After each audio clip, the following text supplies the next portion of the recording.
Saudara, belum lama ini di dalam sebuah grup WhatsApp di mana saya berada, tiba-tiba muncul sebuah pertanyaan seperti ini, yaitu apakah orang gila bisa masuk surga?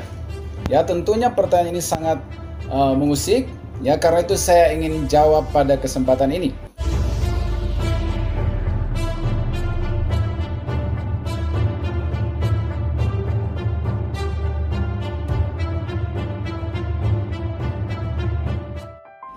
Yaitu yang pertama adalah kita perlu mengklasifikasikan terlebih dahulu penyebab-penyebab kenapa seseorang pada akhirnya menjadi gila. Yaitu penyebab yang pertama adalah biasanya karena terjadi stres atau masalah psikologis, ya, akibat karena banyak hutang, bangkrut, gagal nyalon, anggota DPR misalnya ditinggal kekasih, dan banyak alasan-alasan psikologis lainnya.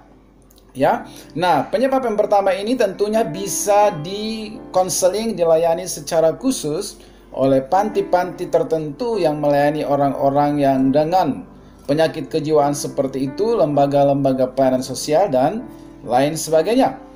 Nah, kemudian yang kedua adalah, ya, kenapa seseorang bisa menjadi gila? Ya, bisa jadi karena kutuk keturunan.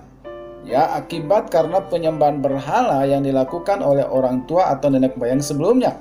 Seperti yang tercatat di dalam Ulangan pasal 28 di situ dikatakan Tuhan akan menghajar engkau dengan kegilaan, kebutaan, dan kehilangan akal, sehingga engkau meraba-raba pada waktu tengah hari seperti seorang buta meraba-raba di dalam gelap, dan seterusnya.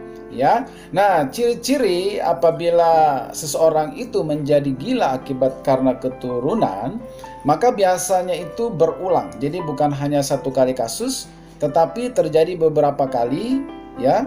Dan itu adalah indikator bahwa kemungkinan besar itu akibat daripada kutuk keturunan. Tapi kalau hanya sekali peristiwa terjadi, kemungkinan karena penyebab yang pertama tadi. Kemudian yang ketiga adalah bahwa kemungkinan orang itu diganggu roh jahat, ya, diganggu oleh setan-setan atau roh jahat seperti yang dialami oleh orang yang dirasuk oleh roh jahat, ya, di Gerasa yang ditemui oleh Yesus dan disembuhkan oleh Yesus. Nah, sekarang kita akan menjawab pertanyaannya, apakah orang gila bisa masuk surga? Nah, kita harus ketahui terlebih dahulu apa kriteria atau syarat masuk surga. Ya, di dalam Alkitab mengajarkan kita bahwa kita diselamatkan itu semata-mata oleh anugerah kasih karunia, bukan hasil perbuatan baik kita, sehingga cukup dengan iman. Ya, seperti yang dikatakan dalam Efesus pasal 28 dan 9, bahwa bukan karena kebaikan jasa-jasa kita atau perbuatan baik dan pekerjaan kita, melainkan hanya oleh kasih karunia melalui iman. Demikian juga dalam Roma pasal 10 ayat 9 dan 10 dikatakan, siapa yang mengaku dengan mulut percaya dalam hati, maka dia akan diselamatkan.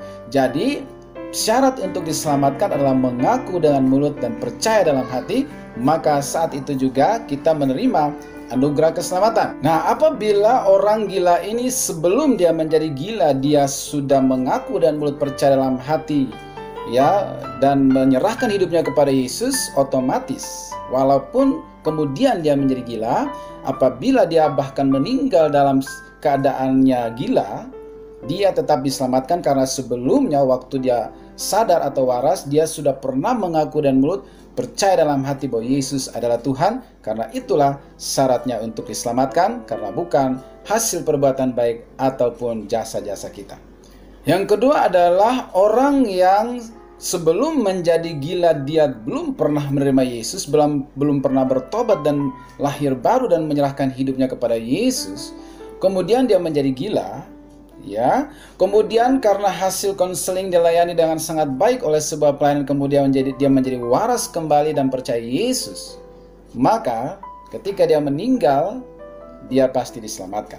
Kemudian yang berikut, orang yang sebelum gila belum pernah menyerahkan hidupnya kepada Yesus, apalagi ketika menjadi gila, ya, tidak pernah terima Yesus, bahkan setelah katakanlah dia sembuh pun dia tidak pernah menerima Yesus, maka ketika dia meninggal dia tidak diselamatkan. Begitu juga dengan orang yang Sebelum gila tidak percaya Yesus, ketika gila apalagi tidak percaya Yesus, bahkan dia mati dalam kondisinya sebagai orang gila, sekali-kali dia tidak diselamatkan. Karena apa? Karena memang syarat untuk menerima keselamatan adalah percaya dan menerima Yesus dalam hati, mengaku dan mulut, percaya dalam hati bahwa Yesus adalah Tuhan, maka anugerah keselamatan diterima oleh orang tersebut. Itu sebabnya kenapa Yesus menyembuhkan orang gila di Gerasa itu. Seandainya Yesus tidak datang dan menyembuhkan orang gila di Gerasa itu, sampai matinya dia tetap gila seperti itu dan dia tidak akan pernah diselamatkan. Tetapi ketika Yesus datang dan melepaskan dia dari gangguan roh-roh jahat yang begitu banyak, legion yang mengikat dia, maka dia pun menerima anugerah keselamatan, bahkan dipercayakan oleh Tuhan untuk pergi dan menjadi saksi Yesus di kampung halamannya di Dekapolis. Semoga video ini bisa bermanfaat, menjadi inspirasi dan renungan bagi kita semua. God bless you.